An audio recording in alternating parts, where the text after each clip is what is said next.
Ni hao, halo semuanya, kembali lagi dengan Nubarta. Nonton bareng kita. Makasih ya udah setia menunggu updatean dari Nubarta. Semoga kalian masih akan tetap setia bersama Nubarta sampai akhir ya. Nah, kalau gitu nggak perlu lama lagi. Yuk langsung aja kita siapkan diri dan hati kita ke episode berikutnya. Selamat mendengarkan. Shoyen merasa bahwa hama darah raksasa benar-benar monster yang tidak rasional.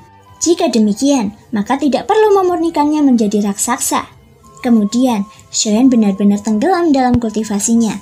Pengabaian semacam ini membuat hama darah raksasa mengeluarkan raungan melengking. Shoyen mengabaikannya. Di bawah kobaran nyala api, boneka keabadian fisik itu terus dimurnikan. Setelah mencapai batas tertentu, boneka itu akan mengembunkan esensi darah. Setelah menyerap tetes darah pertama, bintang keempat di antara alis Shoyen samar-samar memadat. Untuk tubuh dewanya, tingkat keabadian fisik di alam kuno setengah langkah masih terlalu jauh dari apa yang dibutuhkan. Bintang 4 di antara alis Shoyen akhirnya memadat dengan sempurna. Itu dapat dianggap telah mengembalikan satu bintang yang hancur. Namun, bintang 4 jelas tidak cukup. Shoyen membutuhkan kekuatan fisik yang lebih kuat. Efek setelah menelannya sangat bagus, tetapi efek Clone Yuansen-nya tidak terlihat setelah menelannya. Itu hanya berarti darah dan ki-nya menjadi lebih kuat. Dengan level Clone Yuansen di alam leluhur, sumber daya yang ia butuhkan secara alami jauh lebih besar. Shoyen tidak tahu kapan Clone Yuansen akan mampu menerobos alam kuno. Kemudian, tubuh Dewa Shoyen menelan satu tetes esensi darah emas lagi. Darah dan energi yang kuat mengalir melalui tubuhnya. Kekuatan fisiknya meningkat dengan cepat. Pada saat yang sama, kecepatan pemurnian boneka keabadian fisik semakin cepat dan cepat. Sisanya semuanya dikirim ke mulut Clone Yuansen. Energi dan kekuatan darah yang kuat terus meledak dalam tubuh Clone Yuansen. Shoyen dapat merasakan energi dan darah menjadi semakin kuat.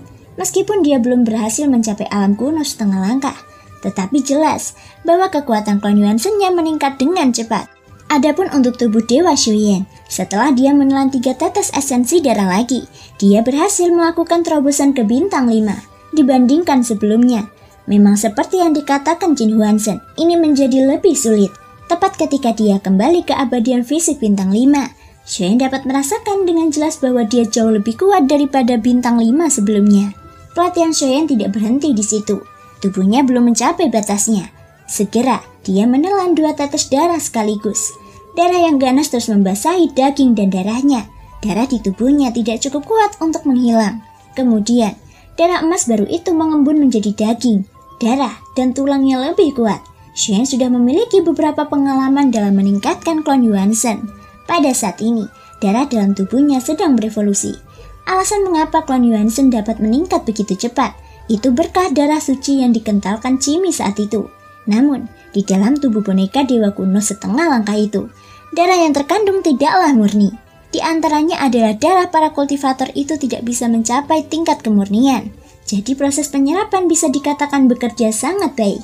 Hanya saja, efek yang diberikan pada Clone Yuansen jauh lebih buruk. Bahkan jika semuanya diserap, sulit baginya untuk menyentuh alam kuno setengah langkah. Oleh karena itu, Shoyen tidak membiarkan Clone Yuansen menyerap esensi darah dalam jumlah besar. Sebaliknya, dia lebih condong untuk meningkatkan tubuh dewanya sendiri sebanyak mungkin. Namun, Shoyen jelas meremehkan esensi dan darah yang terkandung dalam boneka keabadian fisik ini. Dalam sekejap mata, 5 botol penuh telah terkumpul.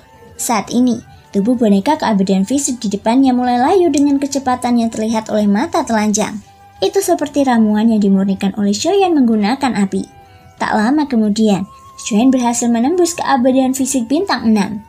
Shoyen telah menelan 10 tetes esensi darah, dan setelah terobosan, perlahan-lahan dia merasakan tekanan datang dari tubuhnya. Seolah-olah tubuh dewanya telah memberitahunya bahwa ini hampir mencapai batasnya. Namun Shoyen tidak berhenti di situ.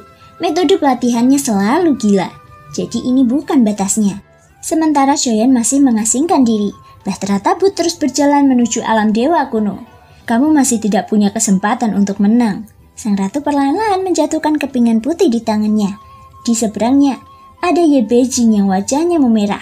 Dia memegang potongan hitam di tangannya dengan gemetar. Aku kalah lagi.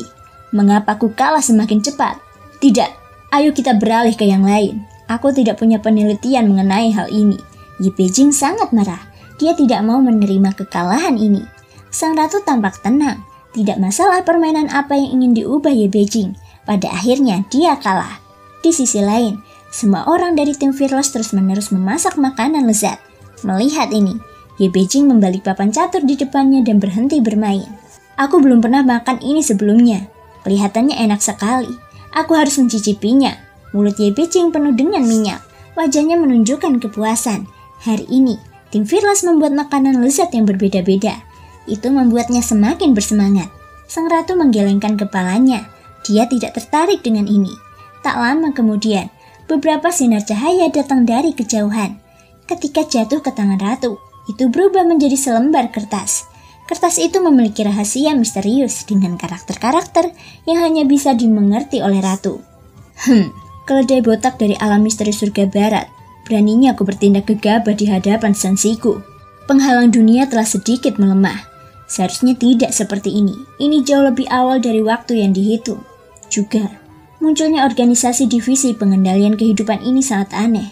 Ia seharusnya tidak dapat melakukan intervensi secara langsung. Mungkinkah Shoyan pernah mengubah nasib dunia lain? Kematian Shoyan yang sebenarnya sebentar lagi akan tiba. Setelah sang ratu selesai membaca catatan di tangannya, dia melambaikan tangannya dan kertas itu berubah menjadi cahaya bintang sebelum menghilang. Dari tatapan rumit sang ratu, bisa ditebak bahwa meskipun ini merupakan rencananya yang matang, tetapi banyak di antaranya yang berada di luar ekspektasi ratu.